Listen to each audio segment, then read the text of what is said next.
नमस्कार दोस्तों, आप सभी का स्वागत है आपके अपने YouTube परिवार में।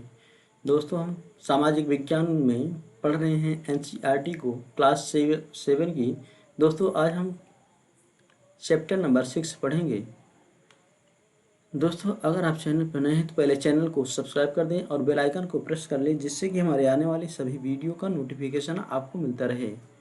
दोस्तों, इससे पहले हम अध्याय 5 तक पढ़ चुके हैं। आज हम अध्याय नंबर 6 को पढ़ेंगे। दोस्तों, चलिए शुरू करते हैं बिना देरी किए हुए। आपने लोगों को पूजा पाठ करते अथवा भजन कीर्तन या कव्वाली गाते या चुपचाप ईश्वर के नाम का जाप करते हुए देखा होगा। आपने यह भी गौर किया होगा कि उनमें से कुछ तो इतने भावविभोर हो जाते हैं कि उनकी आंखों में आंसू भर आते हैं। ईश्वर के प्रति ऐसा प्रेम भाव या गहरी भक्ति उन विभिन्न प्रकार के भक्ति तथा सूफी आंदोलनों की देन है, जिनका 8वीं शताब्दी से उद्भव होने लगा। दोस्तों, भक्ति और सूफी आंदोलन की शुरुआत जो है 8वीं शताब्दी से हुआ, यह आपको याद रखना है। परमेश्वर का विचार।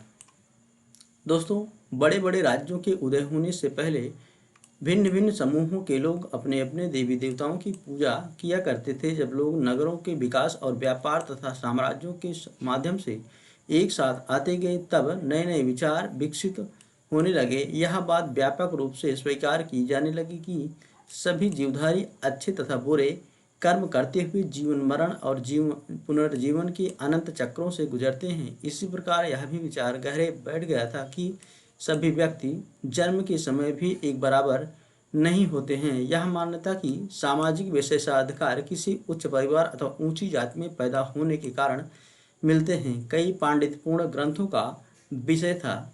अनेक लोग ऐसे विचारों के कारण बेचैन थे, इसलिए वे बुद्ध तथा जैनों के उपदेशों की ओर उन्मुख हुए, जिनके अनुसार व्यक्तिगत प्रयासों से सामाजिक अंतरों को दूर किया जा सकता है और पुनर्जन्म के चक्र से छुटकारा पाया जा सकता है। कुछ अन्य लोग परमेश्वर संबंधी इस विचार से आकर्षित हुए कि यदि मनुष्य भक्तिभाव से परमेश्वर की शरण में जाए तो परमेश्वर व्यक्ति को इस बंधन से मुक्त कर सकता है। श्रीमद् भागवत गीता में यह विचार है कि सामान्य सन ईस्वी सन की प्रारंभिक शताब्दियों में लोकप्रिय हो गया था। विशद धार्मिक अनुष्ठानों के माध्यम से शिव, विष्णु तथा दुर्गा को परम देवी देवताओं के रूप में पूजा जाने लगा। साथ साथ भिन्न भिन्न क्षेत्रों में पूजे जाने वाले देवों एवं देवियों को शिव, विष्णु या दुर्गा का रूप माना जाने लगा। इसी प्रक्रिया में स्थानीय मिथक तथा किस्से कहानियाँ पौराणिक कथाओं के अंग बन गए। पुराणों में पूजा की जिन पद्धतियों की अनुशंसा की गई थी, उन्हें स्थानीय पंथों में भी अपनाया जाने लगा। आगे चलकर पुराणों में भी इस बात का उल्लेख किया गया कि भक्त भले ही किसी भी जाति पाति का हो, वह सच्ची भक्ति से ईश्वर की कृपा प्राप्त कर सकता है। भक्त की विचारधारा इतनी अधिक लोकप्रिय हो गई कि बौद्धों और जैन मतावलंबियों ने भी इन विश्वासों को अपना लिया। दोस्तों, दक्षिण भारत में भक्ति का एक नया प्रकार नायनार और अलवार। दोस्तों, 7वीं से 9वीं शताब्दियों के बीच हुए कुछ धार्मिक आंदोलनों का प्रादुर्भाव हुआ।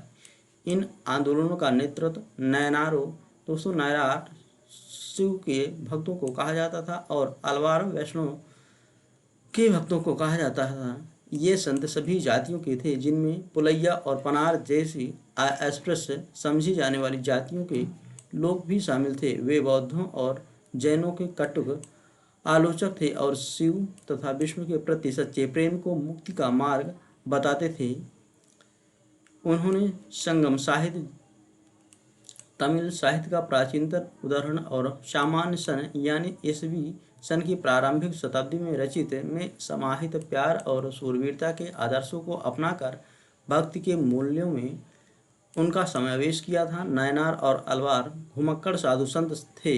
वे जिस किसी स्थान या गांव में जाते थे, वहां के स्थानीय देवी देवताओं की प्रशंसा में सुंदर कविताएं रचकर उन्हें संगीतबद्ध कर दिया करते थे। 10वीं से 12वीं सदियों के बीच चोल और पांड्य राजाओं ने उन अनेक धार्मिक स्थलों पर विशाल मंदिर बनवा दिए जहाँ की संत कवियों ने यात्रा की थी। इस प्रकार भारत की परंपरा और मंदिर पूजा के बीच गहरे संबंध स्थापित हो गए। यही वह समय था जब उनकी कविताओं का संकलन तैयार किया गया था। इसके अलावा अलवारों तथा नैनारों संतों की धार्मिक जीवनियाँ भी रची गई। आज हम भक्ति परंपरा के इतिहास लेखन में इन जीवनियों का स्रोत के रूप में उपयोग करते हैं। दोस्तों, नैनार और अलवार, दोस्तों कुल मिलाकर 63 नैनार थे। दोस्तों, नैनारों की संख्या 63 थी, जो कुम्हार, अस्पृश्य, कामगार, किसान, शिकारी, सैनिक, ब्राह्मण और मुखिया जैसे अनेक जातियों में पैदा हुए थे। उनमें सर्वाधिक प्रसिद्ध थे अप्पार, संबंदर, सुंदरार और माणिक्य सागर।